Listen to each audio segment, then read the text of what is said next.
আসসালামু আলাইকুম, কেমন আছেন সবাই? আশা করি ভালো আছেন। আমিও আল্লাহর রহমতে ভালো আছি। এই তো আমি কাজ কাম সেরে সংসারে রান্না বান্না শেষ করে কাজে বসে পড়লাম। এখন আমি রাত্র পর্যন্ত কাজ করব। মাশাআল্লাহ দিলে আমার অনেক কাজ আমি একা একা করতে পারি না, অনেক কষ্ট হয়ে যায়। তারপরেও চেষ্টা করি সব সময় একা একাই করতে।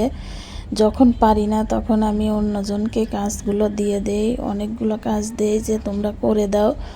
ওদেরকে কেটে কেটে দেয়, ওরা সুন্দর করে শিলে এনে দেয় আমাকে। আমার এতে অনেক সাপোর্ট পাই, ওরাও ভালো চলতে পারে, ওরাও টাকা পায়।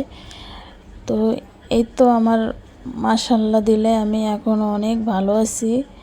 আমার যেই টাকা আমি ঘরে বসে ইনকাম করি সংসারের পাশাপাশি, সেই টাকা দিয়ে আমার ছেলে মেয়ের লেখাপড়ার অনেক সাপোর্ট করতে পারি। আমার মেয়ের জামা কাপড় বানাতে মজুরি লাগে না, এতেও সাপোর্ট হয়। তো সবাই বাসায় বসে না থেকে কিছু টুকটাক কাজ করবেন, দেখবেন আপনারা অনেক ভালো চলতে